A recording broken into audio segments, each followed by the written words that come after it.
Jeder kennt die Band AC/DC. Warum hat die sich eigentlich so genannt? Ja klar, weil sie unter Strom stehen. AC und DC stehen nämlich für unterschiedlichen Strom. Ich bin Robin und ich verrate dir in diesem Video, worin sich das AC und das DC-Laden unterscheiden. Außerdem sprechen wir darüber, für welche Szenarien sich die jeweilige Ladetechnologie am besten anbietet. Nicht jede Person, die ein Elektroauto fährt, hat auch zwangsläufig von den Begriffen AC und DC-Laden gehört. Geläufiger sind aber wohl die Bezeichnungen Normalladen und Schnellladen. Und die deuten bereits den wichtigsten Unterschied der beiden Technologien an, nämlich die Ladegeschwindigkeit. Bevor wir aber tiefer in das Thema eintauchen, sollten wir im Vorfeld die wichtigsten Abkürzungen klären. AC steht für Alternating Current, also das Laden mit Wechselstrom. DC dagegen steht für Direct Current, also das Laden mit Gleichstrom. Und dann gibt's noch HPC, das steht für High Power Charging und wird ebenfalls der DC-Technologie zugeordnet, aber dazu später mehr. Aber wie war das gleich nochmal mit Wechsel- und Gleichstrom? Fangen wir doch mal mit dem Strom an, der aus einer haushaltsüblichen Steckdose kommt. Das ist dann der Wechselstrom. Seine Bezeichnung leitet sich davon ab, dass sich Stromstärke und Richtung konstant in einem bestimmten Rhythmus immer wieder ändern. Da sich seine Spannung leicht und ohne große Verluste hoch oder runter transformieren lässt, basiert eben das gesamte Stromnetz auf diesem Wechselstrom. Beim Laden eines Elektroautos gibt es da allerdings ein Problem, denn Akkus vertragen nur Gleichstrom. Und bei diesem bleibt, wie der Name schon andeutet, die Stromstärke konstant und auch die Richtung immer gleich. Bevor ein Elektroauto also an einem Ladepunkt aufgeladen werden kann, muss der Strom erst umgewandelt werden. Nun sind sowohl AC als auch DC-Ladestationen an das öffentliche Stromnetz angeschlossen und werden im ersten Schritt mit Wechselstrom versorgt. Wodurch unterscheiden sie sich also? Ganz einfach. Der Hauptunterschied beim AC- und DC-Laden ist der Ort, an dem der Wechselstrom aus dem Stromnetz in Gleichstrom für das E-Auto umgewandelt wird. Beim AC-Laden findet die Umwandlung direkt im Elektroauto statt. Dafür besitzen die Autos einen Umrichter, ein sogenanntes Bordladegerät oder auch On-Board Charger, kurz OBC. Dieser nimmt den Wechselstrom auf und wandelt ihn über mehrere Konverter in Gleichstrom um. Wenn du dagegen an einem DC- bzw. HPC-Ladepunkt lädst, findet die Umwandlung des Wechselstroms über einen Stromwandler in der Ladestation selbst statt. Durch die leistungsstärkere Technik sind Ladeleistungen von bis zu 400 kW möglich. Bedeutet, der Akku deines E-Autos wird schneller geladen. Von Schnellladen spricht man übrigens ab einer Ladeleistung von mehr als 50 kW.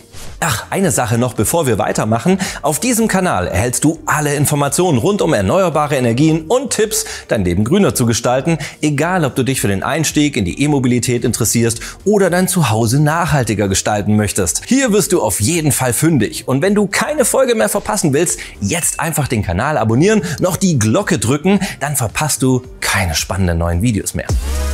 AC-Laden, ideal für das Laden zu Hause. Natürlich könnte man sich jetzt fragen, ja, wenn das DC-Laden so viel schneller geht, warum wird die Technik nicht überall eingesetzt? Die Gründe lassen sich relativ einfach erklären. Erstens, die Technologie der DC-Ladestation ist teurer als die einer AC-Ladestation. Und zweitens, im Alltag ist so eine schnelle Aufladung zum Teil gar nicht notwendig. Klar, den Kostenaspekt versteht man auch ohne weitere Erklärung. Aber warum spielt eine schnelle Aufladung zum Teil keine entscheidende Rolle? Das lässt sich damit erklären, dass AC-Laden vor allem zu Hause an der heimischen Wallbox stattfindet. Das E-Auto wird in der Regel also einfach dann geladen, wenn es sowieso die ganze Zeit rumsteht. Also vor allem abends und nachts.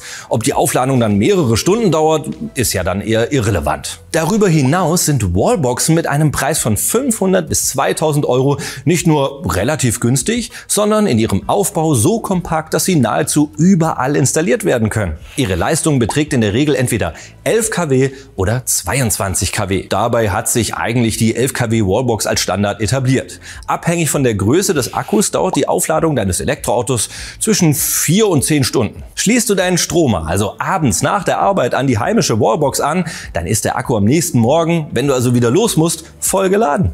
Übrigens, zum Thema Wallbox habe ich euch 2 Videos gemacht hier auf dem Kanal. Unbedingt ansehen. In einem Video zeige ich euch sogar ganz genau, wie die Installation meiner Wallbox ablief. DC-Laden. Unterwegs schnell Reichweite nachladen. Im Gegensatz zum AC-Laden spielt die Geschwindigkeit beim DC-Laden eine sehr große Rolle. Es kommt nämlich immer dann zum Einsatz, wenn es auch schnell gehen muss. Also das kann zum Beispiel dann der Fall sein, wenn du auf dem Weg in den Urlaub bist oder einen wichtigen geschäftlichen Termin hast. Die hohe Leistung von DC-Ladepunkten ab 50 kW ist vor allem dadurch möglich, dass die entsprechenden Ladestationen über einen eigenen Stromwandler verfügen. Dieser ist deutlich größer dimensioniert als die im E-Auto verbaute Variante. Dadurch kann der Wechselstrom aus dem Stromnetz deutlich effizienter in Gleichstrom umgewandelt werden und den benötigen wir ja im Elektroauto. Das Ergebnis sind eine wesentlich höhere Ladegeschwindigkeit und entsprechend kürzere Ladezeiten. Der Unterschied zwischen AC- und DC-Laden zeigt sich übrigens auch in der Ladekurve. Beim AC-Laden entspricht die Ladekurve eher einer flachen Linie, mit leichtem Anstieg zu Beginn und einer allmählichen Reduzierung ab 80% Akkustand. Der Grund ist die geringe Größe des Onboard-Chargers des Elektroautos und eben die damit verbundene begrenzte Leistung.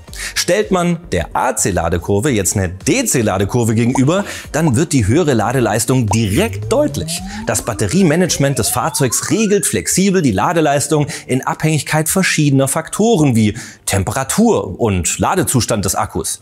Das Ziel ist ein möglichst schneller Ladevorgang, ohne den Akku zu überlasten. Je nach Fahrzeug und entsprechend verbauter Ladetechnologie variiert die DC-Ladekurve. Die hier gezeigte Ladekurve sollte nur mal als Beispiel herangezogen werden. Wenn es ganz besonders schnell gehen muss, dann bieten sich High-Power-Charging bzw. HPC-Ladepunkte an.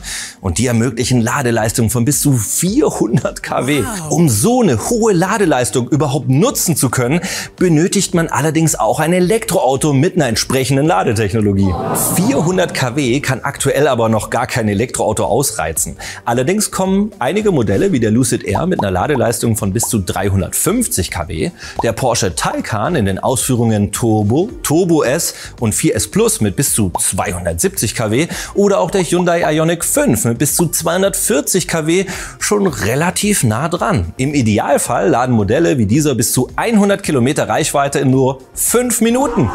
Übrigens setzt auch die NBW beim europaweiten Ausbau des NBW Hypernetzes vor allem auf die HPC-Technologie. Vor allem an Autobahnen entstehen immer mehr Ladeparks, die ultraschnelles Laden ermöglichen. Im Flagship-Ladepark am Kamener Kreuz etwa können bis zu 52 Elektroautos gleichzeitig ultraschnell laden. Mein Fazit. Fassen wir zum Schluss noch einmal zusammen. Durch ihre unterschiedlichen Eigenschaften eignen sich das AC- und DC-Laden für verschiedene Anwendungsfälle. So findet AC-Laden vor allem zu Hause in einer Wallbox statt. Vorteile sind die relativ geringen Kosten und die unkomplizierte Installation. Da dein Elektroauto zu Hause immer dann geladen wird, wenn es sowieso gerade steht, stellt auch die vergleichsweise geringe Ladeleistung gar kein Hindernis dar. DC- bzw. HPC-Laden kommt dagegen immer dann zum Einsatz, wenn es besonders schnell gehen muss. Durch die hohen Ladeleistungen dauert es auch nicht lange, bis dein Auto wieder geladen ist. Entsprechend liegt der Schwerpunkt beim Ausbau des öffentlichen Ladenetzes auch auf DC- und HPC-Ladestandorten. In diesem Sinne, lass gern ein Like da, wenn dir die Folge gefallen hat. Wenn ich an so Schnellladern unterwegs bin, treffe ich immer super nette Menschen und entdecke auch immer wieder spannende neue Elektroautos. Schreib doch gerne mal in die Kommentare unterhalb des Videos, welche interessanten und lustigen Ladeerlebnisse du schon hattest. Na dann, bis zur nächsten Folge und die kannst du ja nicht verpassen, weil du den Kanal ja schon abonniert hast, ne? Oder? Bis bald. Gegen die Wand boxen. Und was machst du? Wandboxen. Also jetzt hier Konzentration. Also ich freue mich, mit der Bahn heute in meinen heimischen Kontext mich wieder zu etablieren. Es kommt der Wahnsinn langsam.